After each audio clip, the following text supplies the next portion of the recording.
Alright everybody, welcome back here to Top Comics Pressing. In this video, what I want to do is just go over a quick pre-screen of some comics before I work on them, just to try to indicate what defects might be fixable and which defects might not be fixable, and hopefully be able to estimate, some prospective grades for these after the work. And part of the reason I want to do this is I feel bad when I see comics like this one, Star Wars 68, very famous Boba Fett comic, highly sought after. But this book came to me from a client with Near Mint Plus as the grade, and the person, if they paid that sticker price or close to it, is going to have kind of some disappointment, because Near Mint Plus should be a 9.6 grade at CGC, and we can see right off the bat here, just by looking really quickly down the spine, that there's at least 1, 2, 3, 4 spine ticks just in that little bit of an area, and ones like this are going to be sought as more than a tick, because if you look in there you can see it's a little bit of a split in there as well. Not only that, this book has some very light finger bends on the cover. And so this book is not only not a Near Mint Plus as it stands right now, I think that this book is going to have a hard time breaking a 9.2 probably with this tick. After a press, it'll look a lot better, which is good. And so, if you look especially right in the glare in here, you can see a lot of this light bending and stacking. So all that'll come out with the press. This stack and curl will come out. And if you kind of hold it on its side here very carefully, you can see it naturally has a little bit of a bend to it. And that hopefully will come out. If we flip it over, and you always want to flip it over, you can see especially up here, there's some light bending, so you can just see where the glare kind of breaks along the back. Things like this finger bend up here should totally press out, and a lot of these light finger bends back here should totally press out as well. So all in all, this is a really great book, and it's one that many collectors would be happy to add to their collection really without too much notice, but I don't think it'll ever be able to get that 9.6 grade, and it's certainly not a 9.6 as it stands now with that light bends in it. So this one is a kind of a book where I definitely would press it. There's a lot of pressable defects, and it's a popular enough book and an iconic enough book where I think it does deserve to be sent to CGC and slabbed. I think it'll come in at about, maybe a 9.2 after the work. At least that would be my guess. So here is sort of the predecessor. So the first appearance of Boba Fett, very popular Star Wars issue. I'm lucky enough to have a different copy of this book in my collection, so one that I'm very excited about. The first thing I noticed here is that this is a binding tear. And luckily the piece is still there. And so, as I'm dry cleaning this, I'll be able to roll that slightly turned up piece of paper down, and that'll be considered a manufacturing defect. So that should be okay. If I look along the spine here, I can see a number of really light ticks that go up and down here. Those should press out, especially because they're on a white background, so that's really good. This streaking right here by Dangar should get overlooked as just a printer's run, so that's a manufacturing defect. And then right here, there's a spine tick right at the top. So that one's definitely going to break color. This one, I don't see anything big. There's no major creases. There's some more of this manufacturing printing crease or printer streaks on the back. This will hopefully clean up a little bit. I don't see any stainings. There's some light finger bends right in here, and see if I can catch those in their glare. So those are really good examples of things that'll press out, or at least they should press out really nice. And so this book, I think, has a really good shot at a 9.6. I don't think it'll ever make a 9.8 with that tick up top there, but a very nice copy, and one again that I think is slab worthy. Thundercats #1. This is an issue that really skyrocketed last year with the announcement of a live-action movie that's kind of in play. All in all, first glance, it looks really good, but there are some things here that I think are going to keep this book ever from being a really high-grade one. And the first thing here is if we look really close at this blue background right here, we can see some staining, and it's not just there, it's there and then right there. And so when I start to see that discoloration, what you want to do is open it up and look at the interior, and all of a sudden, boom, the foxing is quite obvious. And so this one has got a lot of foxing up there, and I can't see any in the middle. Now, if there's foxing on the front cover, let's go look at the back cover on the interior. And this looks much sharper, so I don't see that same level of foxing here. There is a little bit right here. But that's okay. But what you will notice right here is that there's a crinkle right on there. Now that should press out, and I don't see a big color break. What won't press out though is the little bit of a tear down here. And if you look really carefully going this direction, right above there's a crease about 1/4 of an inch off the page. So it's right in the glare on that purple guy's face, kind of right above his jawline right there. That is a true crease. So if I hold it right there, you can see the broken gloss in that reflection, and that's never going to come out. So this book is going to be about an 8.5. Even if I cleared the foxing off the interior, it's probably going to be a 8.0 or a 7.5 with that foxing, somewhere in that ballpark, even after a press. And so this one, I think, because it is a sought after issue, but is not going to make that really high grade, this is one that I would probably skip working on if it were my book. Here we go, another copy of Thundercats #1. You can see some rippling up across the top. You might think of that as moisture damage, but a lot of books from that era just have developed that over the decades, and so that's not anything too worrying. There's a pretty big finger bend right there above Thundercats, so hopefully that'll press out. Sometimes those do, sometimes they don't. This is suspicious to me, and this actually looks like somebody has pressed this before and didn't do a great job. And the reason I say that is usually if these spine creases are native or natural, they're not that flat. So this to the touch feels flat, but you can see that in the reflection. And more than that, in the reflection, you can see that they're very sharp lines. And so this feels pretty flat to the touch, and that sharp line tells me it wasn't natively bent that way. Somebody has pressed this issue before and didn't do due diligence to flatten that out as good as they could have. Same is true for up here for finger bend. And so, yeah, you can see some more of that down here. Usually if people put these deep creases in there and you find them kind of native in the wild with those creases, they're going to feel pretty deep and bent, and it's not going to have such a nice straight line or nice straight spine. And so this thing has definitely been pressed before. And this is another one I would skip because of all the creasing down here. So this is ultimately going to be the defects that are going to limit your grade. You can see that corner is not just a binding tear or manufacturing thing. It's got a lot of creasing all up and through there. And so especially as it's curled under on that page, that's never going to come out because it's been curled under and creased, and you can see the color break on the interior. And so CGC is going to call that a crease all the way down. So this one to me, is probably a 7.5, or sorry, a 7.0, maybe a 6.5 as it stands right now. And we could make especially this look better. Given that somebody's pressed this before, what I would do is address this with a tacking iron before a press, because there's not a point in repressing it as it is. But that is one that I would skip. Oh my goodness, everybody dies in this issue, but everybody also loves this issue because it's the conclusion to Days of Future Past, one of the most epic Chris Claremont stories. This thing is just gorgeous inside. Man, oh, I loved this as a cartoon as a kid when they did it in the 90s show. Just a great one all in all. So unfortunately this issue I also don't think I would slap. So the first of which here is you can see these little tears on the bottom. Now those might be manufacturing, so don't freak out, because when they had little grippers that ran the pages through the printing press, sometimes you got those, but if you got them on the front, you almost always got them on the back, and sure enough there's one on the back there.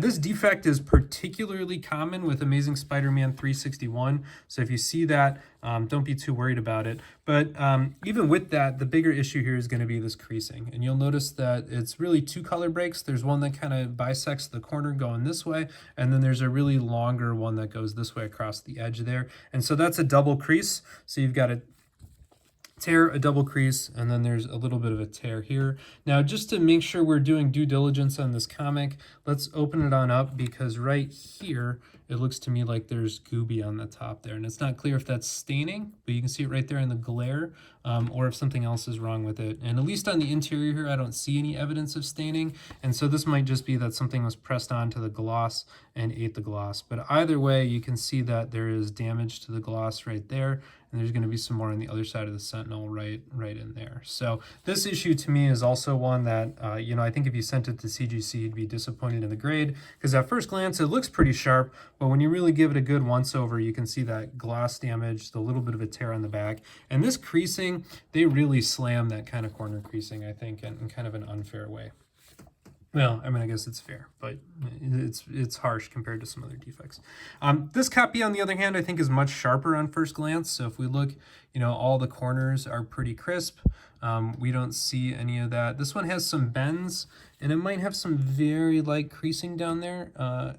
but I think that will be much more loosely graded, and I could see this one breaking a 992 with that little bit of a corner wear, mostly because the actual color break there is very small, and if you measure it out, it's only going to be you know, maybe 1/8 of an inch or so. So it has to do with the length of that crease, and that is very, very small right on the corner.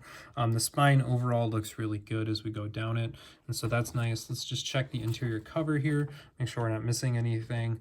No, that looks pretty good, so life's good there. Back cover, again, looks pretty sharp. As you look here, you can see that there is some corners dinging going on down in this area, and hopefully that'll clear up with the press. So this one to me is probably worth a cleaning of press. It's certainly much higher grade than the preceding issue, so we'll put that one on that pile. Here is the preceding issue, you know, the very important duo here, issue 1 and 2, very popular cover to have in homage. I was lucky enough to meet Chris Claremont and have him sign mine. Mine is a very low grade copy, but I did get a Chris Claremont signature across the front of it. This is a dangerous defect to try to gauge ahead of time. So if we look at it there, you can see there's very clearly a bend right under the N in X-Men. What makes it dangerous is, in principle, that should press out because it does look like a pretty deep bend. But what is always problematic about guessing a grade of a book like this before one works on it is figuring out if that is a color break or not. And I think if we look really close right here and the depths of that, you can see a little hairline color break. Now, I've been lucky. I've been able to hide a few of those from CGC, and I have a couple of 9.6s that have come back with that kind of a defect in there, as long as it's not right on the edge.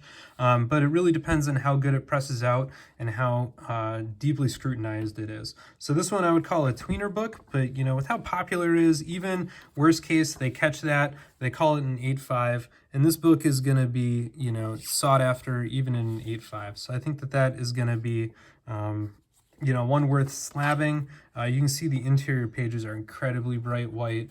So this one I think I would risk slabbing, hope that the press there turns out, and hopefully get a little bit of a generous oversight on CGC's part. So at least if it were my book, I'd put it in that category. Coming on up here is an Uncanny X-Men number 98. Now, these really early Chris Claremont issues are really highly sought after. The print run was a lot lower. That's part of the reason why X-Men 94 is such a big key. But they're also, you know, introducing the new X-Men and have all kinds of just really epically great art in them from a number of people. And it's really kind of Claremont at his peak. And so any of these, you know, kind of pre 125 issues are, you know, okay to slab, I would think, in a lower grade. This one on first glance has a number of pressable defects. So if you look right here, there's a massive bend right through Cyclops. That kind of follows all the way down to Colossus. And the good news about this one is it doesn't look like it breaks color in any way. And you can kind of see that all the way through all the way through Nightcrawler. Now, the issue with this book, though, I think is going to be, if you look at the back, this is all water damage down here, and there's a big stain that's going to go all the way down here. And you can see it on the back. Now, the good news is I can treat the stain and make that tide line go away. The bad news is if I look at it, you can feel that the paper has been deteriorated, and there's going to be no way for me to get the gloss to come back. So that gloss is going to be forever lost, and that's going to get flagged by CGC in addition to all this foxing. So this one is not going to grade highly with that. But it is, again, one of those key X-Men issues. So this one I'd be on the fence about. Personally, if it were mine, I would probably pay to have it pressed. And the reason for that is, you know, you can get all of this light damage out and you can make this thing present a heck of a lot better, especially with all this really intense rippling back here. But I would probably keep it raw in my personal collection, even though I would gladly have it worked on and spiffied up. All right, the next lower issue here is Uncanny X-Men 97. Really great cover here. You can see there's, again, a light bend through here, right through Havoc's ankle. The good news is I don't see a color break there, and so I think that one will be okay. There's a bunch of wear here through Storm If you look at it, so this thing definitely is going to need a press to try to hide those deeper, darker bends. If you flip it over, this thing has also been exposed to moisture and humidity. This is foxing though, and CGC is more forgiving on foxing than it is true staining, where you have that kind of orange speckle, and we'll probably see that on the interior cover. You can see that this one is significantly yellowed compared to those other copies of 141 and 142. This is definitely an off-white kind of color tone, but those kind of deep rust colored splotches on there are foxing, not staining, and that typically is not as harshly graded by CGC. So a little bit of something hit that and kind of soaked through the interior, so you can see that really small stain. So this one I would probably do the same thing with. I would recommend pressing it just to try to give it a good polish, but I probably would look at you know, keeping that one raw, not slabbing it, because I, again, don't think it'll score too highly. Now here's another X-Men key, number 221. So this is a Sinister issue. Can't remember if it's the first appearance or the cameo. Oh, there he is. He's on the first page. So it's the first full appearance. What you notice here off the bat, though, is this corner is pretty darkly yellowed and discolored. And so if you flip it over, you can definitely see that here. Mary Jane's dress is quite nice in the back. And if you look at the edge, so this is going to get hit for light tanning. And for a modern book with this level of tanning, you're at a 9.0 kind of base just with that border. The downside here is this book I would not work on. I would just keep this book. I wouldn't even press it.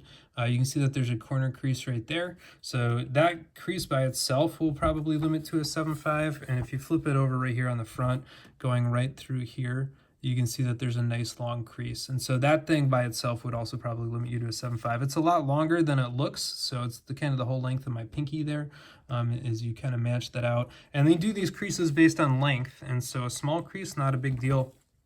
But once it gets that long, they're going to start to hit you for it quite significantly. So the combination of the tanning and the crease on this would lead me to suggest the client just leave that one alone. X-Men number 136, really great cover. Poor Phoenix, bright colors. You know, another key X-Men issue from that Claremont run. So this one has pretty nice, you know, you can see a little bit of corner wear there. That's okay. It's not great. You can see a little bit of corner wear up here. A little bit of just creasing around that corner. As you go down the spine, it looks pretty good. The staples look pretty good. We flip it on over, you know, we're going to be haunted by this foxing again. So here's a little blotch of foxing, a little bit of foxing all the way down here, and a lot of foxing down here on the edge. So if you see it on the outside, typically you see it on the inside. You can see a little bit up top there, kind of on that interior cover. So this foxing again is treatable if somebody wants to spend the time and effort and or money to do it. You can see there's a big blotch of foxing right there on the bottom of the interior. This one would, I think, benefit. The only real damage here is the little bit of minor wear to the corners. The spine actually looks pretty good. Might be a little bit of a minor tick right there, but certainly nothing major. So this one, I think I would go ahead and slab. So even with that minor foxing, I think CGC will give it, you know, this I guess is a little bit more than minor foxing. It's probably moderate foxing. So I should probably downgrade that accordingly. So that one I'll have to ask about. X-Men 96 here. You know, oh my goodness, you can just see that monster trying to eat Professor Xavier. Who can blame him? Professor Xavier in the original X-Men was kind of a jerk, at least in the early X-Men, so at least in some of the panels. Right here is going to be the same problem as that other one, though. You can see that there's a little bit of a crease right through here. So I pull that up and get a good one. Yeah, right there you can see it. And then there's a secondary crease right through here. And so both those are going to limit the grade, as well as, again, some more foxing. So this whole run here from 95 really through 98 or 99, wherever I started, kind of all has that same set. And you can tell they all have the same kind of interior off-white pages. And so these were probably all from the same collection, stored in the same box right next to each other in the closet. And they all aged roughly the same. This one I think will press up quite nice. Foxing excluded, so I'd probably put that one in the work on category. X Factor 6 here, first full Apocalypse, you know, very popular X-Men villain. I grew up in the Age of Apocalypse era of comic books, and so a villain near and dear to my heart. What I want to draw your attention to is that little bit of a color break on the black on the bottom edge right here. So that will probably get flagged equivalent to a spine tick, I would think. Nothing else too bad on the spine. The corners look okay. You'll notice that this corner has all of this, you know, chipping on the interior page. That's from when it was cut, so that's a manufacturing thing. The bottom one has the exact same stuff. So that was not, you know, handling wear. That was just because they were cutting these as fast as possible, as cheap as possible, with pretty dull blades. And so you got these weird little chips on the corner. That's not a defect, that's just manufacturing. This one does have a little bit of wear on the top edge as well, but I think most of that will press out. There might be a little bit of a white line right there, but that should be okay. Kind of the same back here. So this one I think will get, you know, in that above 9.4 category after a clean and a press, so it looks quite nice. Here you go, 239. This is the first cover of the Sinister, as he considers the fate of the X-Men. Pretty deep finger bend right here, but if I kind of flatten it out and look, you know, it doesn't look like it breaks color. And so I think that one should press out. You can see it right there in the glare, but if I look at it straight on, I don't see any color break. So a decent chance that one presses out. A few minor spine ticks going all the way down. Flip it on over, you know, another bunch of bends right here. These are the kind of things, that one will not press out. So that one has a crease right in the middle of it. This one's a bend. You can see the light is kind of soft around it, but if I hit that one, you can get a really clear line. That one's a crease, so that one won't come out. Get a little bit more down here. So this one's on the edge for me. I'll put it in this pile for right now, nevertheless. So Amazing Spider-Man 265, first appearance of the Silver Sable, one of the more popular characters from the early 90s in terms of heroines. So a bunch of finger bends up here. Hopefully some of those will press out. That should be okay. You get some spine ticks here. These should lighten up, you know, to go from, you know, kind of deep ticks to light. You do see that they do break color there, and so they won't ever go away. But you can have a bunch of these really light spine ticks and still get a 9.6. A little bit of minor wear here to the corner. So that's all fine and good. Rest of it looks pretty sharp as I glare around, no major creases. So this one I would definitely work on. I think this one is gonna probably be a 9.4, 9.6 after a press, and we'll see what that one comes back at. Here we go. Here's everybody's web-headed villain, Carnage. This is a famous Bagley Emberlyn cover, and Bagley was totally the Spider-Man artist of my youth. I'm just a little too young to be peak McFarlane, but man, did I read almost all of the Bagley run as a kid right off the newsstand, so it was great. I got to meet him and Emberlyn in person, and he was a real awesome dude. Actually, they were both awesome. If you look in some of my other videos, you can see Emberlyn did an homage to this cover where it's Venom instead of Carnage, and I've got that hanging up above the press over my shoulder when I do unboxing videos. Bagley was polite enough to sign to Joe on a bunch of my books, so that was really cool of him. All right, pretty sharp issue here overall. If we zoom in real close, right, there's a spine tick. If we zoom in on the back here, yeah, we can definitely see that there's some spine wear up here. So the good news is that kind of stuff should press out. I don't see any dark or deep color breaks in a lot of these. You can see like right here is a tick, but it does not break color. And the back corner here, I'm sure inside that crease there probably is a color break as you kind of look at how deep that one is. So, but this one I think is a really great 9.4, 9.6. By the way, I mentioned those little minor tears you see. So right here's one on the ASM 361. That's super common on these issues. Considered manufacturing, does not affect grade. So just FYI on that. That one I would definitely work on. I think the same is going to be true for this one. Yeah, you can see that there's definitely some spine wear down here in that glare. But, you know, as I scroll through the corners and the edges and the creases, nothing on there. This one should be, again, in that 9.4, 9.6 category as you give it a quick, you know, perimeter search. with my hand under it here supporting it. So again, a bunch of pressable minor defects, definitely needs it. I think I'd go for a 9.4, 9.6 afterwards. So, you know, out of the stack, there's clearly some winners and some losers. I think I would for sure skip working on these Thundercats and at least one of these Uncanny 141s, and I would definitely skip this 221. But many of these other ones, depending on, you know, what your tolerance is for getting books pressed and slabbed, or if you're more of a keep it raw unless it's a 9.8 kind of guy, you can get a little bit of a view for what's going on. So hopefully you got some utility out of watching just some of the defects here highlighted and some of the subtleties between a tick and a crease, or a